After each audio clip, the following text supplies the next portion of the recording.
Hello दोस्तों, आज मैं आपके लिए एक शिक्षाप्रद पारिवारिक कहानी लाई हूँ जिसका नाम बेबसी है। संपूर्ण कहानी एक ही एपिसोड में आपको मिल जाएगी। सारी मुसीबत उस परफ्यूम की बोतल की लाई हुई थी। ना मैं संजय की वार्डरोब में परफ्यूम की बोतल देखती, ना यह सब कुछ होता। बुध की सुबह संजय को टूर पर जाना था। मैंने अपने बेटे सनी को स्कूल के लिए तैयार किया। फिर संजय का नाश्ता मेज पर लगाया और सोचा कि उनका सामान पैक कर दूं।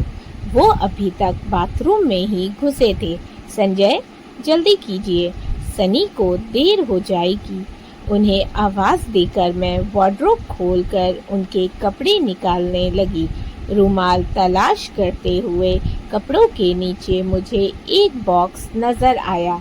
मैंने खोलकर देखा तो उसमें एक बड़ी ही खूबसूरत परफ्यूम की बोतल थी।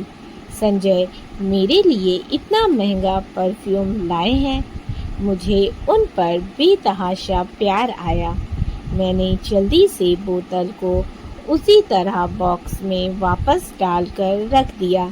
मैंने मन में सोचा, मैं उन पर शो नहीं करूंगी कि मैं इसे पहले देख चुकी हूँ।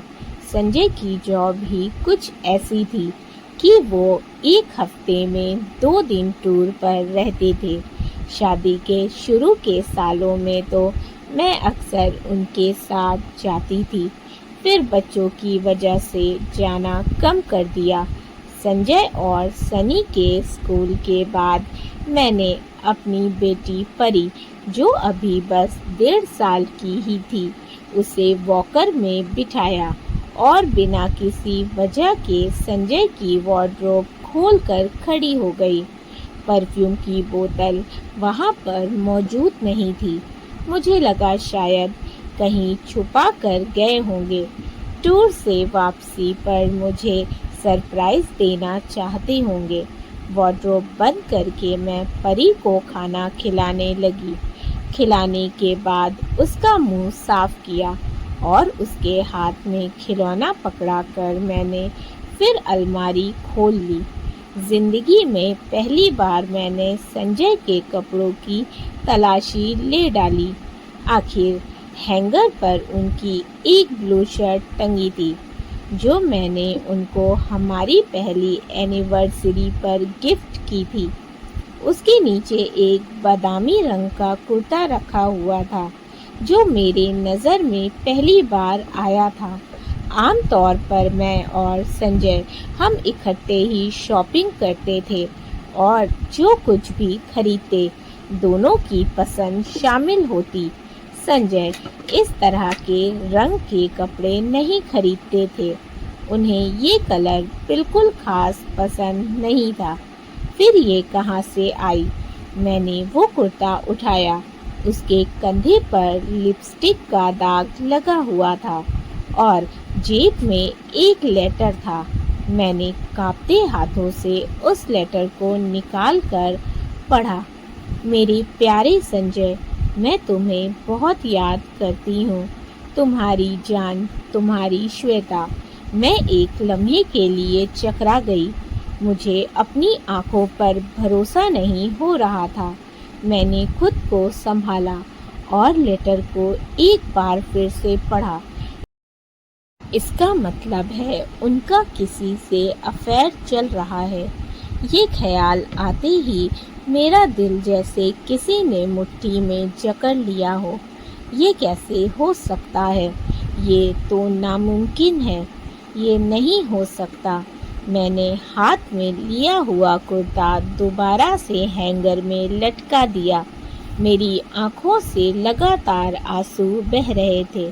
संजय मुझसे बेवफाई कैसे कर सकते हैं और मुझे खबर क्यों नहीं हुई? मैंने उनके बदले हुए बिहेवियर को महसूस क्यों नहीं किया? संजय मेरे पापा के दोस्त के बेटे थे। मैं उनकी बचपन की मांग थी। जब कभी बचपन में मैं उनके घर जाती तो वो मुझे कभी कभी नज़र आते।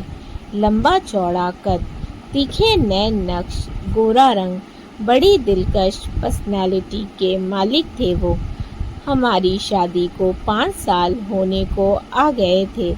अपनी शादीशुदा ज़िंदगी में कभी एक लम्हे के लिए भी मैंने संजय की बेरुखी महसूस नहीं की। हम अपने दोनों बच्चों सनी और परी के साथ अपने घर में बहुत खुश और सुकून से थे। कहीं कोई कमी नहीं थी। फिर ये सब कैसे हो गया? मैं न जाने कितनी देर गुमसुम बैठी रही। दिल एकदम खाली सा हो गया था। हर चीज़ दर्द भरी नज़र आ रही थी।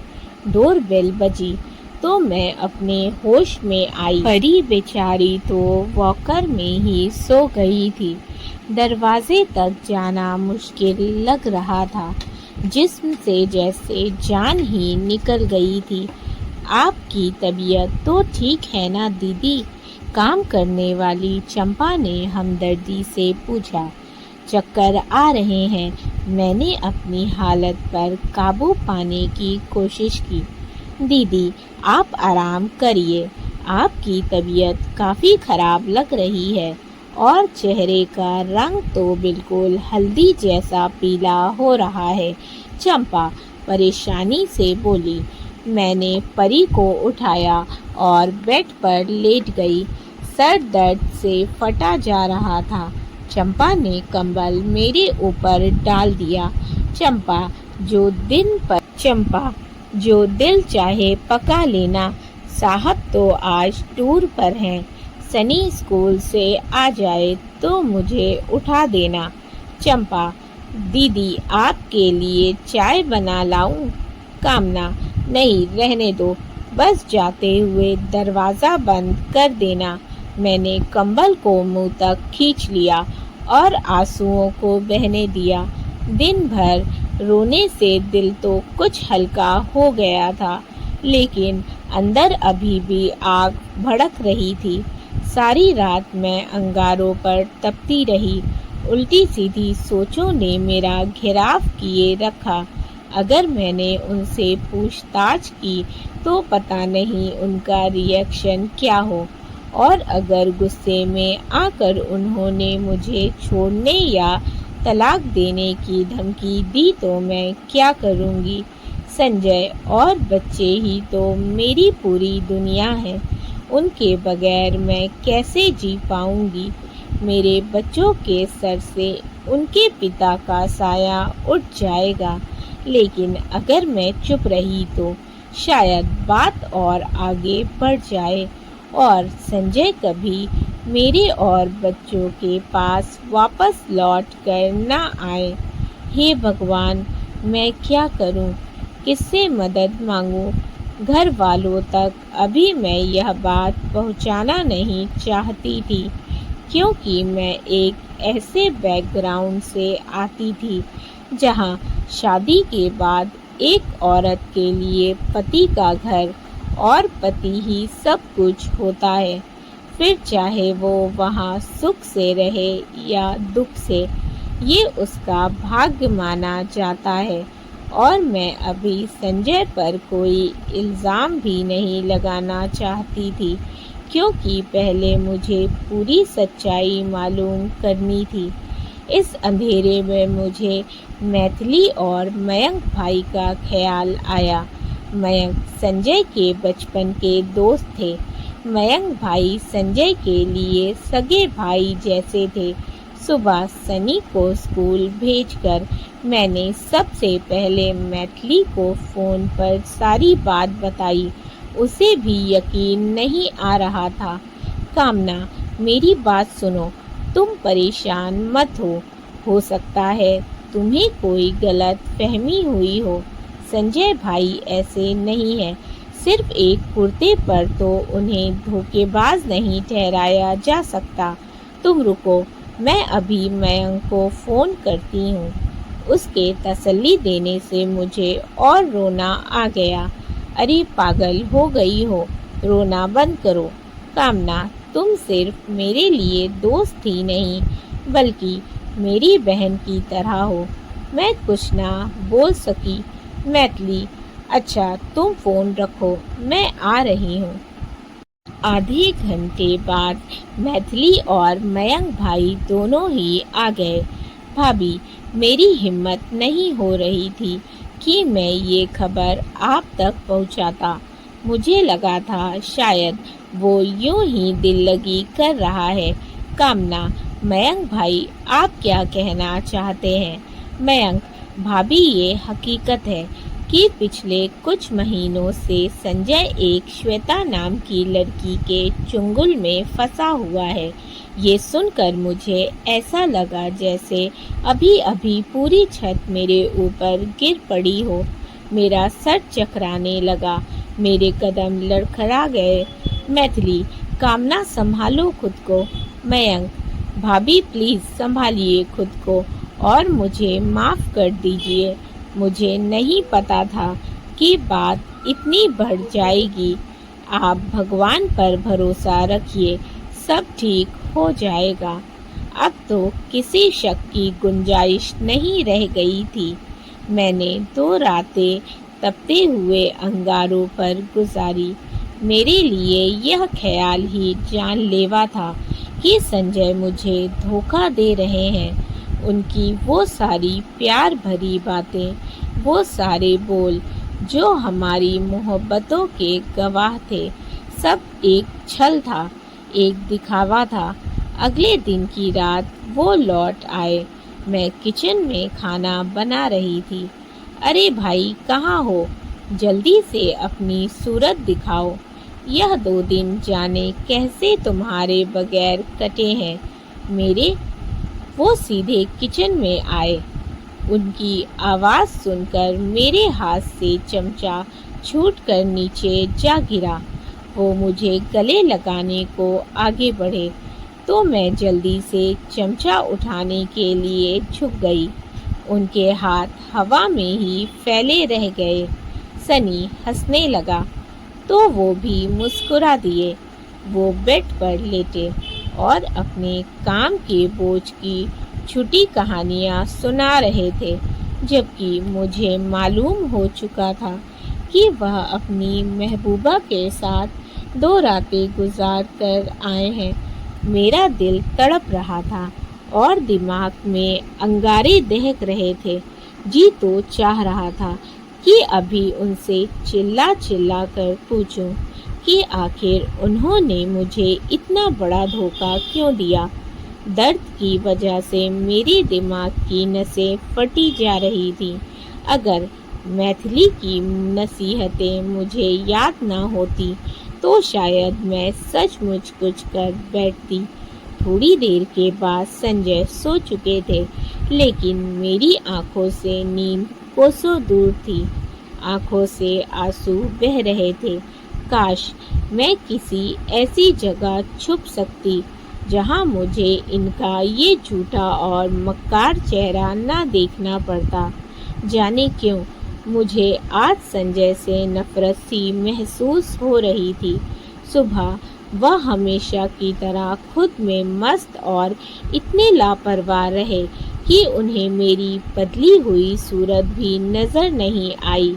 मेरी खामोशी को भी उन्होंने महसूस नहीं किया था। ब्रेकफास्ट किया और ऑफिस चले गए। मैं बेदिली से घर के काम काज में लग गई। चंपा और मैंने मिलकर दोपहर के कामों को निपटाया। मैं एक हाउसवाइफ हूँ।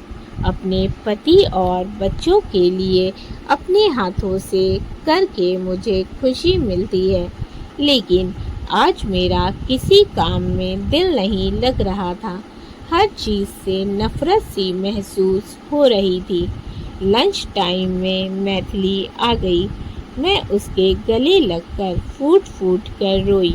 मैथिली, पागल मत बनो कामना, क्यों रो कर अपनी जान सुखा रही हो? मैं सारी रात तुम्हारे बारे में सोचती रही। संजय भाई को देखकर कौन कह सकता है कि ऐसा जान छिड़कने वाला पति भी ऐसी हरकत कर सकता है। मैथिली, मैं खुद को बहुत अकेला महसूस कर रही हूँ। नहीं कामना, तुम अपने आप को अकेला मत समझो। मैं और मयंक हम दोनों तुम्हारे साथ हैं। घर जाकर मैं और मयंक यही सोचते रहे कि संजय भाई से बात करें या नहीं। फिर लगा एक बार तुमसे पूछ लेना ठीक रहेगा। तुम बताओ, तुम क्या चाहती हो? कामना, मैं क्या चाहूँगी मैथिली? हो सकता है कि वो इस बात से चिढ़ जाएं कि मैंने तुम लोगों को क्यों इन्वॉल्व किया और बात कहीं ज़्यादा ना बिगड़ जाए। मैथिली, हाँ, कहती तो तुम ठीक हो। मर्द चाहे गलती पर हो, फिर भी ईगो हर्ट ना हो। मैं उनसे खुद बात करूँगी, जैसी तुम्हारी मर्जी। वैसे कामना, एक बात कहूँ, बुरा मत मानना। तुमने संजय भाई को बिल्कुल खुली छूट दे रखी थी। मर्द भी बच्चे की तरह होता है, हर नए और चमकदार खिलौने की तरफ लपकने लगता है। उसे बांध कर रखना पड़ता है। बहुत ज़्यादा आज़ादी देने और आंखें बंद करके भरोसा करने से भी वह बहक जाता है। मैं बस परेशान सी उसे देखती रही। औरत को अपने बनाव, श्रृंगार और फिटनेस पर खास ध्यान देना चाहिए। पति को पत्नी के लिए ऐसी रंगीन तितली होना चाहिए जिसके हर दिन नए और खूबसूरत रंगों वाले पर उड़ते हों। एक मर्द चाहता है उसकी बीवी माँ की तरह उसका ख्याल रखे, महबूबा की तरह प्यार करे और नाज नखरे दिखाए। जहाँ कोई औरत बिल्कुल घरेलू बनी नहीं कि मर्द बहका नहीं। कामना, याद रखो, मैं हमेशा ही तुम्हें समझाती रहती हूँ। पति और बच्चों पर अपना वक्त और प्यार ज़रूर निछावर करो, पर कुछ अपने लिए भी बचा कर रखो। मैथिली के जाने के बाद उसकी बातों पर गौर करती। क्या मैंने ज़रूरत से ज़्यादा संजय पर विश्वास कर लिया? क्या मैं अपने बनाव, श्रृंगार की तरफ से काफ़ी लापरवाह नहीं हो गई? मुझे यह सब बातें 100% सच लगी। मेरा सारा ध्यान हर समय बस इसी बात पर रहता कि संजय और बच्चे खुश रहें, उन्हें आराम मिले, घर साफ सुथरा रहे, सबका स्वास्थ्य और घर का माहौल अच्छा रहे। लेकिन ऐसा भी नहीं था कि मैं खुद के लिए बिल्कुल ही लापरवाह हो गई थी। अभी लोग मेरे पहनने ओढ़ने की तारीफ करते, संजय ही आवारा और लफंगे। मेरे मुंह में कड़वाहट भर गई। कल फिर बुध था और उन्हें टूर पर जाना था। हफ्ते के 5 दिन सब कुछ रूटीन के हिसाब से रहा। वो वैसा ही प्यार करने वाले पिता और जान छिड़कने वाले पति थे, लेकिन ये ख्याल हर वक्त मेरे दिल को बेचैन कर देता कि कल रात वह फिर किसी की बाहों में होंगे। संजय तो सो गए, पर मैं न जाने कब तक आंखें फाड़े छत को घूरती रही। मैंने करवट लेकर उनको देखा। वह गहरी नींद में थे और सपने में मुस्कुरा रहे थे। मेरा दिल जल उठा। ज़रूर सपने में भी वही चुड़ैल साथ में होगी। कैसा मासूम चेहरा है और करतूत देखो, फरेबी इंसान। जब मैं नाश्ता बना रही थी तो संजय के गुनगुनाने की आवाज़ मेरे कानों में हथौड़े बरसा रही थी। कितने खुश हैं भगवान, जाने ये टूर पर गए थे या उस कमीनी के साथ कहीं घूमने गए थे। जाते हुए बड़े प्यार से मुझे फ्लाइंग किस देना नहीं भूले। मेरा दिल ही जानता है मैंने कैसे बर्दाश्त किया। काश मैं उनका मुंह नोच सकती। कितने रूप थे इनके। भगवान जाने कितने महीने से वह मुझे बेवकूफ़ बना रहे थे। लानत है मुझ पर कि मुझे एक लम्हे के लिए भी उन पर शक नहीं हुआ। अगले दिन वो लौट आए। सनी उन्हें देखकर खुश हो गया। जान, तैयार हो जाओ, 2 दिन के लिए मसूरी चलते हैं। वाओ, मेरे पापा सुपर हीरो हैं। सनी खुशी से झूम उठा। मुझे नहीं जाना। परी को पहले ही हल्का बुखार और जुकाम है। मैं उसके साथ कहीं भी नहीं जाना चाहती थी। नहीं यार, प्रोग्राम का सत्यानाश मत करो। परी की दवाएं और गर्म कपड़े साथ रख लो।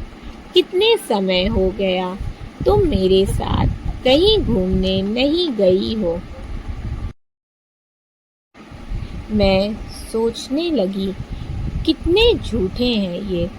कहीं से भी यह जाहिर नहीं हो रहा था कि वह इतनी सफाई से मेरे साथ बेवफाई कर रहे थे, और बीती रात वह किसी और की बाहों में थे। मैथिली की सारी नसीहतें मेरे दिमाग में घूमने लगी। तुम्हें अब बड़ी सूझबूझ से अपने घर को उजड़ने से बचाना है। मोहब्बत से बनाओ श्रृंगार और सब्र से। गुस्सा बिल्कुल बिल्कुल नहीं करना, और लड़ाई झगड़े को तो बिल्कुल भूल जाओ। खास तौर पर श्वेता के बारे में शो करो जैसे तुम कुछ जानती ही नहीं हो। मुझे उम्मीद है संजय भाई जल्द ही उस चुड़ैल के चंगुल से आज़ाद होकर तुम्हारे पास लौट आएंगे। मैं बड़ी खूबसूरती से तैयार हुई। गहरे रंग की शिफॉन की साड़ी, खुले कमर पर लहराते लंबे बाल, हल्का मेकअप के साथ सुर्ख लाल लिपस्टिक, कानों में झुमके, बड़ी शिद्दत से तैयार हुई। आय हाय, संजय अपने दिल पर हाथ रख कर मुस्कुरा कर बोले, आज तो गजब ढा रही हो जान। वह मुझे प्यार से देखकर बोले, सच में आज तुम इतनी हसीन लग रही हो कि दोबारा तुम्हारे प्यार में पड़ जाऊं। मैं बात पलटते हुए बोली, इस बार हम सब टूर पर आपके साथ चलेंगे। सनी की भी छुट्टियां आ रही हैं। संजय के चेहरे पर एक साया सा लहरा गया। उन्होंने चौंक कर मेरी तरफ देखा। मैं परी को तैयार करने लगी। मैं अगले बुध की बेचैनी लिए दिल में बैठी थी, लेकिन वो सारा हफ्ता घर पर ही रहे। मैंने 1-2 बार उन पर तंज भी किया। कमाल है, इस बार मैंने जाने को कहा तो आपने जाना ही कैंसिल कर दिया। मुझे लगा शायद वो खिसिया जाएंगे, लेकिन मैं गलत साबित हुई। इस बार बॉस ने मीटिंग रख ली। चलो अगली बार सही। वो गहरी नजरों से मेरी तरफ देखकर बोले। मैं अनजान बनकर बेडशीट ठीक करने लगी। 2 हफ्ते वह मुसलसल घर पर ही रहे। ऑफिस से आकर वो मुझे और बच्चों को घुमाने फिराने लेकर जाते रहे। अपनी दिलरुबा से ना मिलने की बेचैनी वो इस खूबसूरती से छुपा रहे थे कि एक पल तो मुझे ऐसा लगा कि कभी कुछ हुआ ही नहीं। अगली सुबह वो फिर से टूर पर जा रहे थे। उस दिन मुझे सर दर्द का झूठा बहाना बनाना पड़ा, और मैं अपने बहाने में कामयाब रही। उन्होंने अपना टूर कैंसिल कर दिया। और मेरे पास ही रुक गए। मेरी तकलीफ से संजय बहुत परेशान लग रहे थे। उसी वक्त मुझे हॉस्पिटल लेकर गए और डॉक्टर को दिखाया। डॉक्टर ने कहा कि फिक्र की कोई बात नहीं, कभी कभार ऐसा हो जाता है। ये कुछ मेडिसिन है, इन्हें दे दीजिएगा, ठीक हो जाएंगी। फिर हम घर आ गए। जान, दर्द कुछ कम हुआ? वो मेरा सर दबाते हुए बोले। मेरी आंखों में आंसू भर आए। ये सारी प्यार भरी बातें, ये सारा प्यार परवाह सिर्फ दिखावा थी। मैंने और मैथिली ने मिलकर संजय को वापस सही रास्ते पर लाने की कई तरीके सोच रखे थे, जिन पर मुझे वक्त वक्त पर काम करना था। लेकिन मेरी आत्मा ने मुझे झटक दिया, ये सोच कर कि छी, क्या बस मेरी यही औकात है कि मैं झूठे सच्चे बहाने बनाकर, घटिया अदाएं दिखाकर उन्हें दूसरी औरत के पास जाने से रोकूं। मैं यह सब कुछ नहीं कर सकती थी। अगर जाते हैं तो जाएं मेरी बला से। अगला हफ्ता वह घर पर ही रहे। मैंने वजह पूछी तो बोले कि मैंने सोचा है कि टूर कम कर दूं। बला से ज़्यादा पैसे नहीं मिलेंगे। ना सही, तुम और बच्चे मेरे लिए ज़्यादा ज़रूरी हो। मेरी दुआएं शायद कबूल हो गई थी। वह लौट आए थे। मेरी आंखों में आंसू आ गए, जिन्हें मैंने बड़ी मुश्किल से पलकों पर ही रोक लिया। संजय शायद अपनी गलतियों और बेवफाइयों की भरपाई करना चाहते थे। पहले से भी ज़्यादा प्यार करने वाले पति और बाप साबित हो रहे थे। लेकिन ना जाने क्या बात थी कि मेरे दिल में अभी भी एक आग सी सुलग रही थी। मैं चाह कर भी उन पर फिर से विश्वास नहीं कर पा रही थी। पहले मैं जो ये समझे बैठी थी कि उनके लौट आने पर हम पहले जैसी खुशियाँ और नॉर्मल ज़िंदगी में लौट आएंगे, लेकिन अफसोस ऐसा नहीं हो पा रहा था। मेरे दिल के अंदर दूर तक सन्नाटों ने बसेरा कर लिया था। हर वक्त मैं संजय पर कड़ी नज़र रखती और संजय मुझे बड़े ही मीठे और शांत लहजे में विश्वास दिलाने की कोशिश करते। एक शाम वह काफ़ी लेट आए। उनके कपड़ों से अनजानी खुशबू आ रही थी।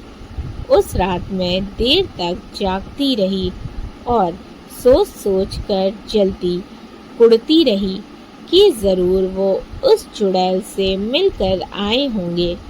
उनके अगले दिन भी वह काफ़ी लेट आए, लेकिन उनके जवाब से मुझे तसल्ली न हो सकी। दिल में दर्द की ऐसी लहर उठी जैसे अभी मेरी सांसें छिन जाएं। संजय से मुझे ऐसी नफरत सी महसूस हुई जो मेरी बची कुची मोहब्बत भी बहा कर ले गई।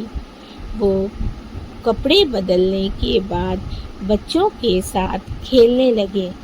मैं किचन में यूं ही बेकार कामों में लगी रही। वह मेरे पास आकर खड़े हो गए। आज सोने का इरादा नहीं है जान, आप जाकर सो जाइए, मुझे अभी किचन में काम है।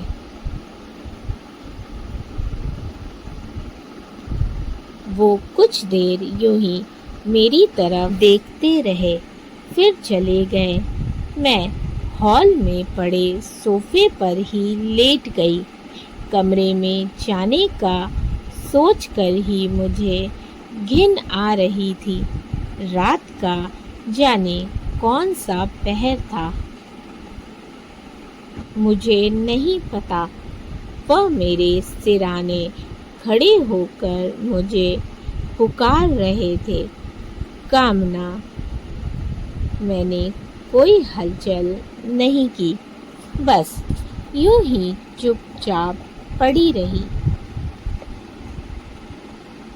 सुबह संजय के ऑफिस जाने के बाद मैंने अपना बैग उठाया और बच्चों को लेकर अपने मायके आ गई। माँ पापा ने पूछा तो मैंने सब कुछ उन्हें बता दिया। किसी ने कुछ खास नहीं कहा।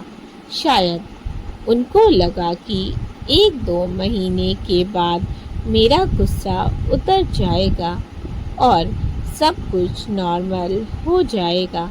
लेकिन जब मैंने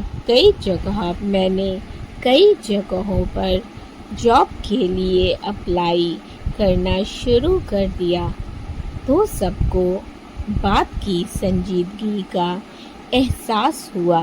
देखो बेटा, मर्दों से इस तरह की गलतियां हो जाती हैं। इतनी सी बात के लिए तुम अपना बसा बसाया घर मत उजाड़ो। माँ, ये आप क्या कह रही हैं? क्या आप सबके लिए ये बस इतनी सी बात है? संजय का मुझे धोखे में रखना, मुझे इतना बड़ा धोखा देना, क्या आपके लिए बस इतनी सी बात है? आंसुओं से मेरी आवाज़ भीग गई और आंखों में आंसू भर आए। अगर आप मुझे नहीं रखना चाहती तो बता दीजिए, मैं कहीं और चली जाऊंगी। कोई जॉब करके अपना और अपने बच्चों का पेट पाल लूंगी। आप लोगों पर बोझ नहीं बनूंगी। पागल हो गई हो? ये कैसी बातें कर रही हो कामना? बेटी हो तुम हमारी, और बेटियां कभी बोझ नहीं होती। पापा ने मुझे गले लगा लिया। मैं उनके गले लगते ही जोर जोर से रो पड़ी। मेरे अंदर का दर्द आंसुओं में बहने लगा। चलो रोना बंद करो। हम तो तुम्हें सिर्फ यह समझा रहे थे कि घर बसाने के लिए औरत को बड़ी कुर्बानियाँ देनी पड़ती हैं। माँ मेरे सर पर हाथ फेर कर बोली, लेकिन मैं कुछ नहीं बोली, क्योंकि कुछ देर पहले उनकी कही बात से मुझे बहुत तकलीफ पहुंची थी। भूल जाओ, जो कुछ हुआ माफ़ कर दो उसे। भाई और भाभी ने भी मुझे समझाने की कोशिश की। सबको सिर्फ मेरा गुस्सा और मेरी नाराज़गी दिखाई दे रही थी। किसी ने भी एक बार भी मेरे दिल के दर्द को जानने की कोशिश नहीं की थी। बहुत परेशान है। संजय 10 बार आ चुका है। तुम हर बार उससे मिलने से मना कर देती हो। इतनी जिद अच्छी नहीं कामना। माँ, अब भी मैं ही आपको गलत लग रही हूँ। घर में कोई भी मेरी बात समझने के लिए तैयार नहीं है। कोई नहीं जानता कि यह आने से पहले 5-6 महीने मैंने किस तरह अंगारों पर तप कर बिताए हैं। कितना रोई हूँ मैं, कितना तड़पी हूँ। क्या मेरा बस यही काम रह गया है कि मैं संजय को काबू में रखने के नए नए तरीके आजमाती रहूं और फिर भी दिल में यह खटक रहे कि जाने कब कोई और श्वेता उनकी जिंदगी में आ जाए और वो किसी और की बाहों में पड़े नजर आए। माँ चोरी चोरी से जाता है, हेरा फेरी से नहीं। आप लोगों के कहने पर अगर मैं उन्हें माफ़ भी कर दूं, लेकिन मैं वो भरोसा और एतबार कहाँ से लाऊंगी जो एक बार टूट चुका है। भगवान के लिए मुझे मजबूर मत करिए। और वैसे भी माँ, आप चाहती हैं मैं उन्हें सिर्फ इसीलिए माफ़ कर दूं क्योंकि वो मर्द हैं, मेरे पति हैं, परमेश्वर हैं। कोई मुझे बताए, अगर यही गलती मुझसे हुई होती तो क्या आप सब संजय को मुझे माफ़ करने का मशवरा देते? क्या खुद भी आप सब मुझे खुले दिल से अपना लेते? अरे पागल हो गई हो, ये कैसी बेहुदा बातें कर रही हो? दिमाग फिर गया है तुम्हारा। कामना माँ गुस्से से बोली, लेकिन पापा बिल्कुल खामोश थे। सिर्फ जाते हुए इतना ही कहा कि मेरी खातिर एक बार संजय से मिल लो, फिर जो भी तुम्हारा फैसला होगा मुझे मंजूर होगा। पूरे 2 महीने के बाद मैं और संजय आमने सामने थे। बैठने को नहीं कहोगी? बैठिए। वह कुर्सी पर बैठ गए। मैं यूं ही खिड़की के पास खड़ी आसमान को देख रही थी। काफी देर कमरे में खामोशी छाई रही। शायद संजय बोलने की हिम्मत जुटा रहे थे और मैं सुनने की। तुम भी बैठो ना। मैं बेड के किनारे पर बैठ गई। मुझे समझ में नहीं आ रहा था कि मैं तुमसे माफ़ी कैसे मांगू कामना। मैंने जितना तुम्हें हर्ट किया है, तुम्हारे एतबार को तोड़ा है, तुम्हें धोखा दिया है, मैं इस लायक ही नहीं कि मुझे माफ़ किया जाए। फिर भी मैं यही कहूँगा कि मुझे माफ़ कर दो प्लीज़। वह शर्मिंदगी से सर झुकाए बैठे थे। कोई छोटा सा जुर्म होता तो मैं उन्हें इस तरह सर झुकाए शर्मिंदा होते देख 100 बार माफ़ कर देती, लेकिन उनकी इस गलती को माफ़ करना मेरे दिल के लिए बहुत मुश्किल था। आप माफ़ी किस बात की मांग रहे हैं? आप तो मर्द हैं। इस तरह की जलील हरकतें मर्दों के लिए आम है ना, तो आपके लिए भी आम रही होगी। सोचा होगा कि थोड़ी दिल लगी कर लेता हूँ, क्या फ़र्क पड़ता है शादीशुदा हूँ या कुंवारा, बाहों में महबूबा हो या बीवी। मैंने उन पर अपने दर्द भरे लफ्ज़ के तीर चलाए। संजय तुरंत मेरे हाथों को थाम कर मेरे पैरों के पास बैठकर बोले, प्लीज़ कामना, मुझसे इस तरह नफ़रत मत करो। मैं मानता हूँ कि मुझसे गलती हो गई, लेकिन प्लीज़ एक बार मुझे माफ़ कर दो। कामना, इंसान बड़ा नाशुक्रा होता है। जब भगवान उसे उसकी चाहतों की सारी चीज़ें आसानी से दे देता है तो वो उसकी कद्र भूल जाता है।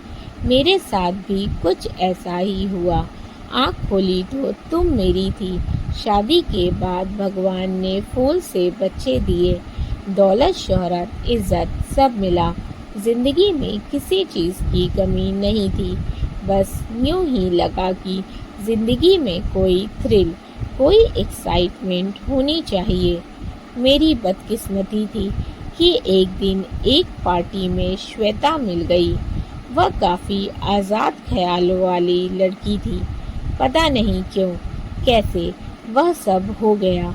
मैं कसम खाकर कहता हूँ कामना, मुझे उस दिन से रत्ती भर भी मोहब्बत नहीं थी। मैं बस बहक गया था। कहते हैं ना कि जब चोरी करने वाले को पकड़े जाने का अंदेशा ना हो तो वह दिलेर हो जाता है।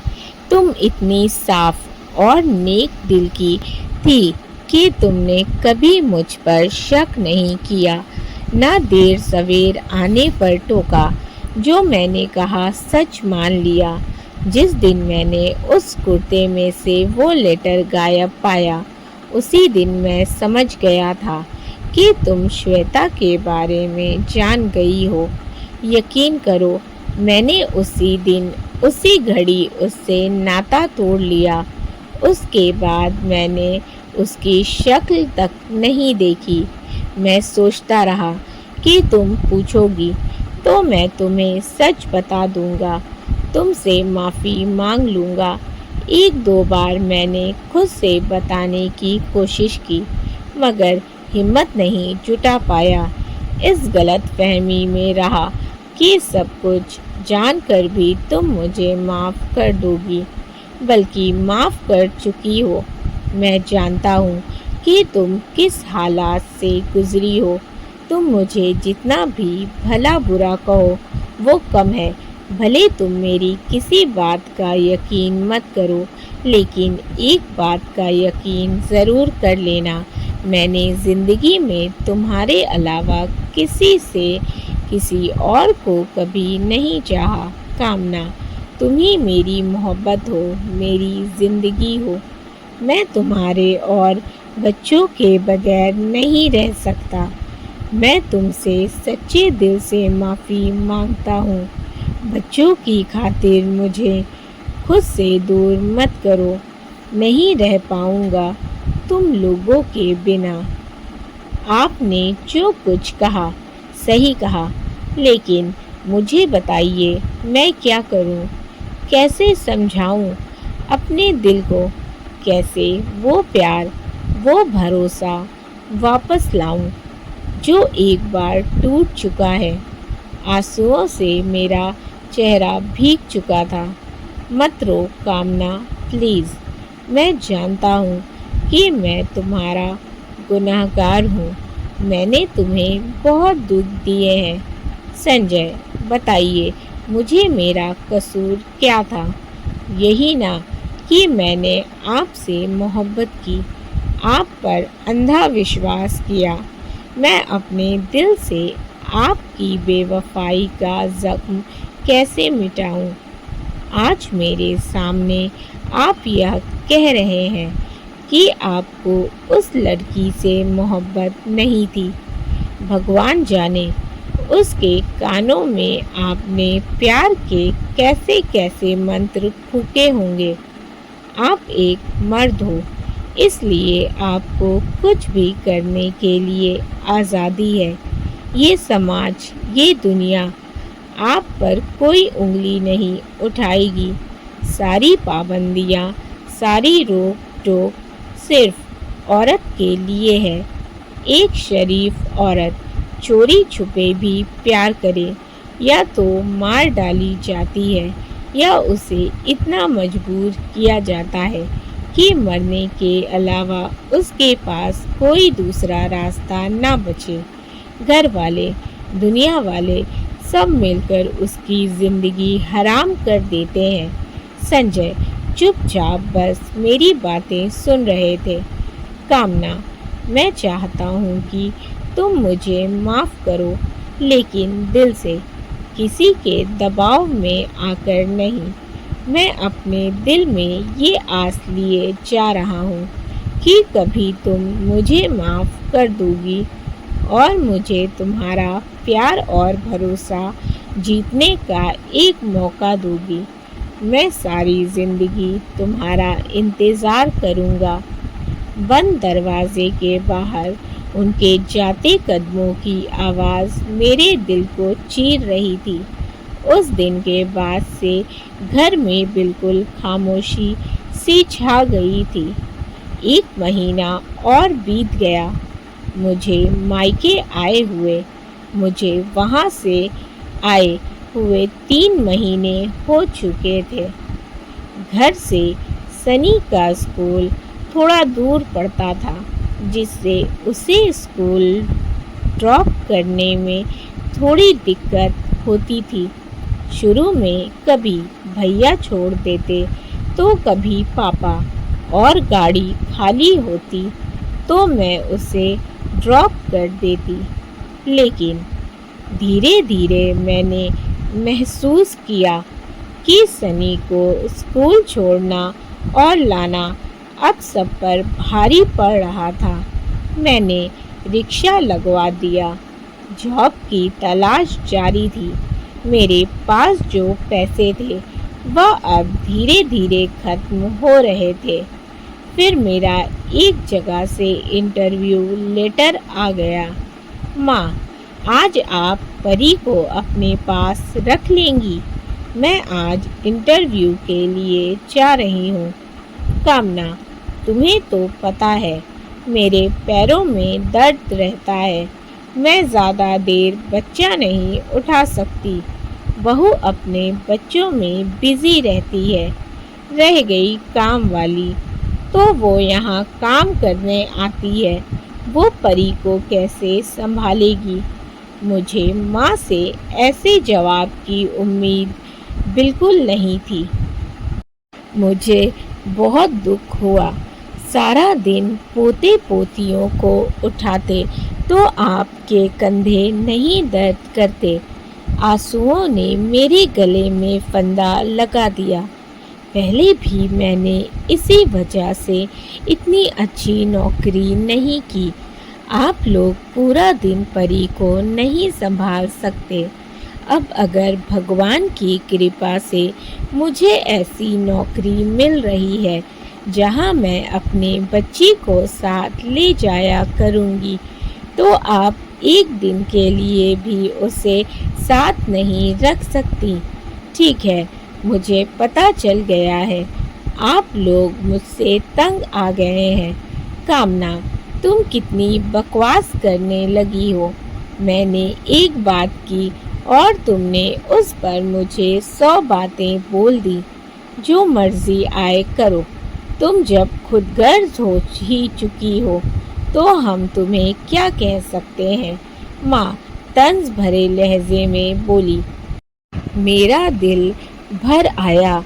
मैंने ये तो सुना था कि शादी के बाद लड़कियां पराई हो जाती हैं, लेकिन आज महसूस भी कर लिया था। धीरे धीरे घर में सभी का रवैया मुझे गैरों सा एहसास करा रहा था। मैं अपने कमरे में चली गई। भाभी के बर्ताव में भी खिंचाव आने लगा था। भाई भी लापरवाह हो गए थे। उस दिन मेरा दिल कट कर रह गया जब भैया नाश्ते की मेज पर बैठे थे। सनी उनके पास पहुंच गया। उसने उनके स्लाइस की तरफ हाथ बढ़ाया। भैया ने इतने जोर से उसका हाथ झटका कि वह सहम गया। मैंने गुस्से में बिना वजह सनी के गाल पर एक जोरदार थप्पड़ जड़ दिया। पापा ने मुझे ही डांटा।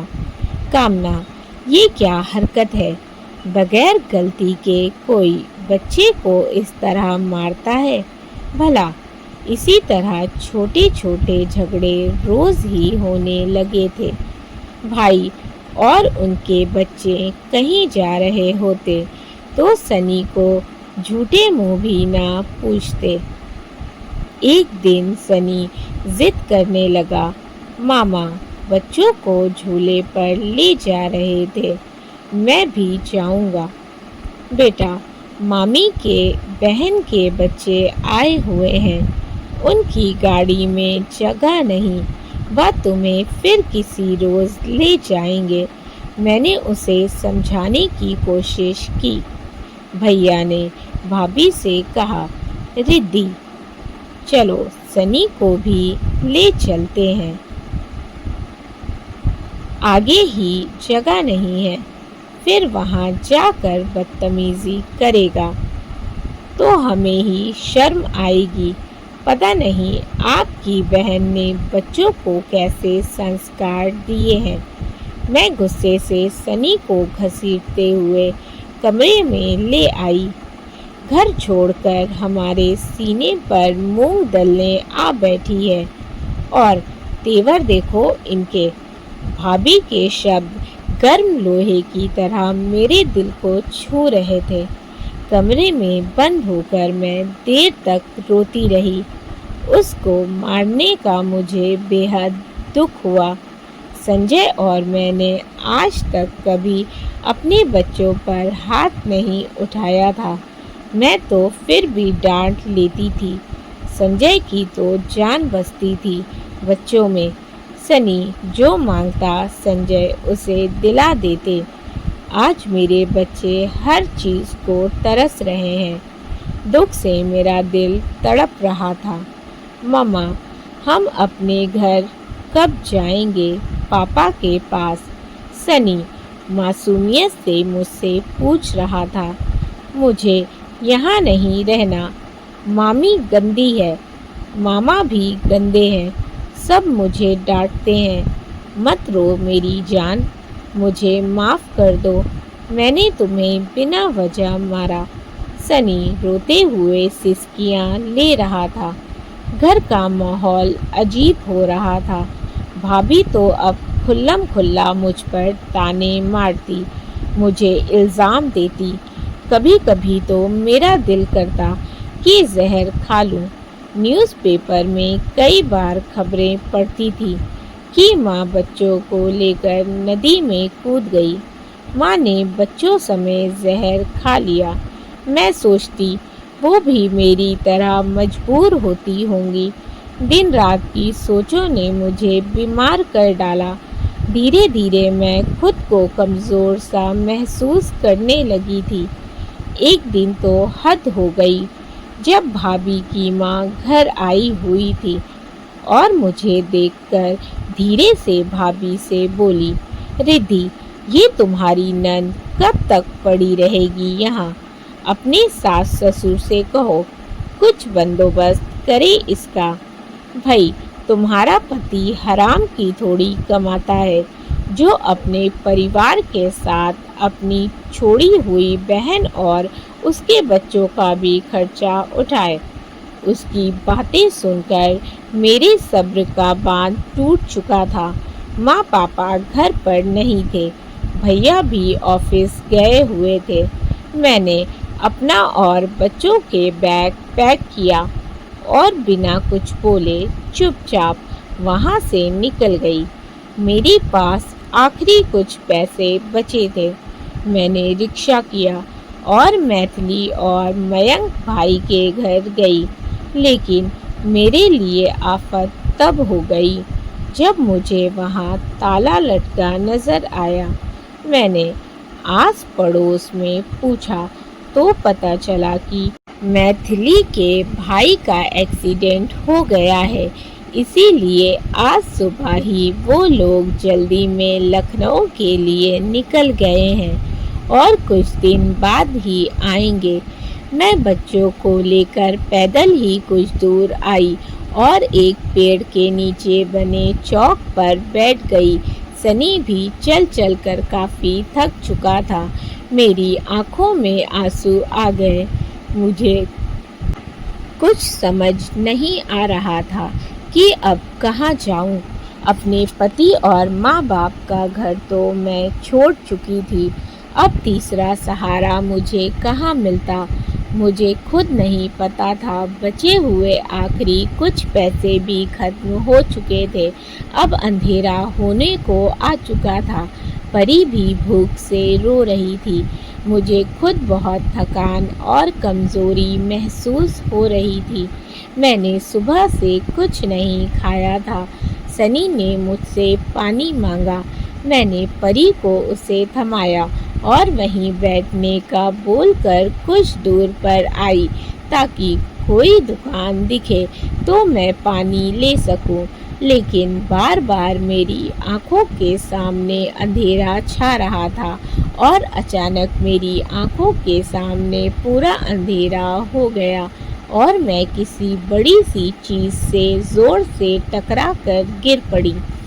जब मेरी आंखें खुली तो मैंने खुद को हॉस्पिटल के बेड पर पाया। एक हाथ में सिरिंज लगी हुई थी, सर पर पट्टी बंधी थी। मैंने धीरे से गर्दन घुमाई तो देखकर हैरान रह गई। सामने संजय परी को गोद में लिए बैठे थे। सनी उनके पैरों पर सर रखकर सुकून से सो रहा था। मेरी आंखों से आंसू बह निकले।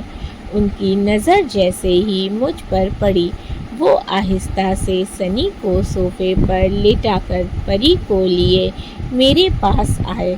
और मेरा हाथ थामकर परेशानी वाले भाव से बोले, कामना, तुम्हें होश आ गया? अब कैसी हो तुम?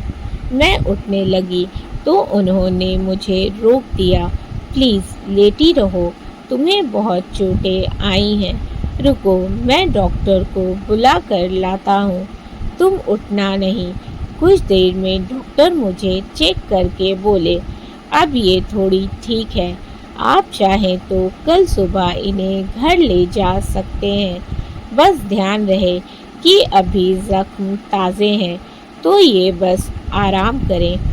और इनके पैर में फ्रैक्चर है, जिसे ठीक होने में कुछ महीने लगेंगे, तो ये अपने पैर पर कोई प्रेशर ना डालें। डॉक्टर सारी हिदायतें देकर जा चुके थे।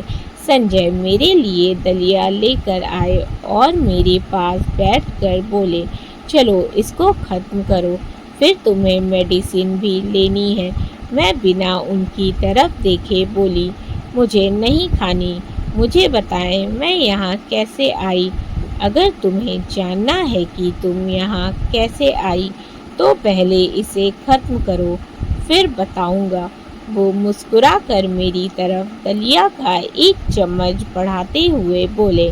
मैंने गुस्से से उन्हें घूरा और चुपचाप उनके हाथों से दलिया खा लिया, क्योंकि मेरे एक हाथ में सिरिंज लगी हुई थी और दूसरे हाथ के कंधे में काफ़ी दर्द था, जिसे हिला पाना भी मेरे लिए सख्त मुश्किल था। पूरा बाउल खाली करने के बाद उन्होंने मुझे मेडिसिन दी और धीरे से वापस लेटा दिया। मैं अभी भी उनकी तरफ देख रही थी। वो फिर मुस्कुरा कर बोले, सो जाओ, रात हो गई है। तुम्हारे सवालों के जवाब तुम्हें कल मिलेंगे। और वहीं पास रखी चेयर पर टेक लगाकर आंखें बंद कर ली, क्योंकि सोफे पर बच्चे सो रहे थे।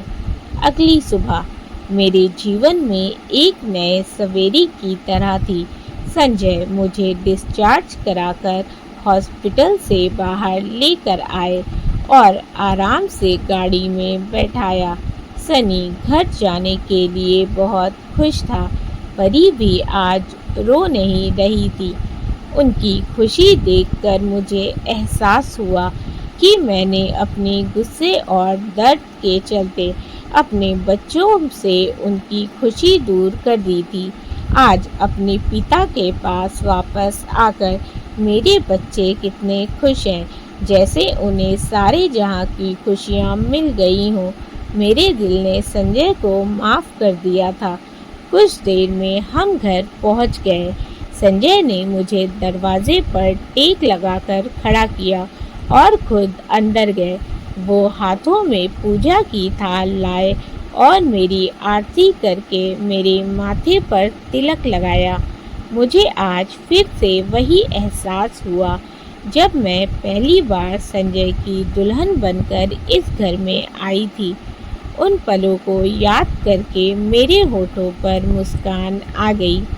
आज कितने समय बाद मैं वापस हमारे रूम में आई, अपने और संजय के रूम में। पूरा कमरा बिल्कुल वैसा ही था जैसा मैं रखती थी। मेरी हर एक चीज़ बिल्कुल ऐसे अपनी जगह पर रखी थी जैसे मैं आज भी उन्हें इस्तेमाल करती हूँ। कहीं धूल का एक कण भी नहीं था। मैं दवा लेकर बेड पर लेट गई और थोड़ी देर में नींद की गहराई में चली गई। जब मेरी आंखें खुली तो शाम हो चुकी थी। मैंने महसूस किया आज कितने दिनों बाद मैं इस तरह सुकून से सोई थी। चंपा अंदर आकर बोली, दीदी आप उठ गई। अब आपकी तबीयत कैसी है? आपके लिए कुछ लाऊं? अब मैं ठीक हूँ चंपा। बच्चे कहाँ हैं? मैंने उससे पूछा। वो भैया जी के साथ गार्डन में खेल रहे हैं। आपको ले चलूं गार्डन में? हाँ ले चलो। चंपा ने मुझे आराम से व्हीलचेयर पर बैठाया। वैसे चंपा इस कमरे की सफाई तुम करती थी। सभी चीज़ें वैसे ही रखी है। जैसा मैं छोड़ कर गई थी। नहीं दीदी, आपके कमरे की सफाई तो भैया खुद करते थे। वो आपकी एक एक चीज़ को खुद अपने हाथों से साफ करके रखते थे। दीदी, आपके जाने के बाद भैया बहुत टूट गए थे। ना ठीक से खाते थे, ना सोते थे। पूरा दिन बच्चों की और आपकी तस्वीर लिए बैठे रहते थे। मैंने देखा गार्डन में संजय बच्चों के साथ खेल रहे थे और खिलखिलाकर हंस रहे थे। सबको इस तरह हंसते देख मेरे होठों पर भी मुस्कुराहट फैल गई। रात को मुझे मेडिसिन देकर संजय बोले, अब नहीं पूछोगी कि तुम हॉस्पिटल कैसे पहुंची। तुम्हारा एक कार से एक्सीडेंट हो गया था। मैं बीच में उनकी बात काट कर बोली, ये मुझे पता है, सनी ने मुझे बता दिया था। आप ये बताइए कि आपको कैसे पता चला कि मैं बच्चों के साथ मैथिली के घर आई हूँ। संजय कुछ देर चुप रहे, फिर बोले, मेरा दिल बेचैन हो रहा था। बार बार तुम्हें और बच्चों को देखने का दिल कर रहा था। मैं बिना सोचे समझे तुम्हारे घर के लिए निकल गया। वहाँ जाकर पता चला कि तुम बच्चों को लेकर घर से चली गई हो। मैं समझ गया कि तुम मैथिली भाभी से मिलने गई होगी। मैंने मयंक को फ़ोन किया तो पता चला कि वो और भाभी लखनऊ गए हुए हैं। तब मेरी बेचैनी बढ़ने लगी और कुछ दूर तुम खून से लथपथ नजर आई। तुम्हें इस हालत में देखकर मेरी जान निकल गई थी। तुम नहीं जानती कामना, मेरी क्या हालत हुई, कैसे मैंने खुद को संभाला और बच्चों को भी। उसकी आंखों से आंसू बहने लगे। मैं कुछ नहीं बोली, बस उनके दर्द को खुद के दिल में महसूस कर रही थी। अच्छा, अब तुम सो जाओ, ज़्यादा देर मत बैठो। डॉक्टर ने तुम्हें आराम करने को कहा है। वो मुझे आहिस्ता से लिटाकर रूम से बाहर चले गए। देखते देखते दिन बीतने लगे। अब मैं काफ़ी हद तक ठीक हो गई थी। संजय मेरा बहुत ख्याल रखते। मेरे शरीर के साथ साथ मेरे दिल के भी सारे जख्म अब भरने लगे थे। लेकिन इन दिनों में मैंने एक बात नोट की थी कि संजय एक बार भी टूर पर नहीं गए थे। आज मैंने उनसे पूछ लिया, आप टूर पर नहीं गए? मैंने वो जॉब छोड़ दी। वो यूं ही अपनी फाइल देखते हुए बोले। ये सुनकर मैं हैरान रह गई और अचानक ही मेरे मुंह से निकला, क्या? लेकिन क्यों? संजय मेरे पास आए और मुस्कुराकर बोले, जो मुझे मेरी ज़िंदगी, मेरी बीवी बच्चों से दूर करे, ऐसी कोई भी चीज़ मुझे मेरी ज़िंदगी में नहीं चाहिए। फिर चाहे वो जॉब हो या इंसान। जाने क्या हुआ कि मैं एकदम से उनके गले लग गई। आज मुझे एहसास हुआ कि मेरा प्यार इतना कमज़ोर नहीं था। मेरी आंखों में आंसू छलक आए। इतने महीनों से जो आंसू मैंने अपने अंदर छुपा रखा था, वो आज संजय की बाहों में बह निकले। काफ़ी देर तक मैं रोती रही। फिर कुछ देर बाद उनसे अलग हुई। संजय ने मेरे आंसू पोंछे और मेरा हाथ थाम कर बोले, मुझे माफ़ कर दो कामना। नहीं संजय, अब इस माफ़ी की ज़रूरत नहीं है। मैं आपको कब का माफ़ कर चुकी हूँ। मैं आपके बिना नहीं रह सकती। संजय, कभी मुझसे दूर मत जाइएगा। मैं नहीं जी पाऊँगी आपके बिना। संजय मुझे कसकर गले लगाकर बोले, आई love you Kamna. I love you too Sanjay. मैं कभी तुमसे दूर नहीं जाऊंगा, तुम्हारी कसम। उनकी आंखों से भी आंसू गिर रहे थे। आज मेरी मोहब्बत जीत गई। मुझे मेरा प्यार, मेरा घर, मेरे संजय सब वापस मिल गए थे। जितनी शिद्दत से मैंने उन्हें चाहा, उतनी शिद्दत उन्हें रास ना आई। वफ़ा तो तब काम आई जब उन्हें हमारी याद आई। दोस्तों, अगर आप लोगों को स्टोरी अच्छी लगी हो तो वीडियो को ज़रूर लाइक कर दीजिएगा। चैनल को सब्सक्राइब करना बिल्कुल ना भूलें। साथ ही अपने फीडबैक हमें ज़रूर दें। मैंने बहुत ही प्यार से स्टोरी लिखी है, सो आप अपने फीडबैक देना मुझे बिल्कुल ना भूलिएगा। Thank you for watching and do like and subscribe. मिलते हैं न्यू स्टोरी में।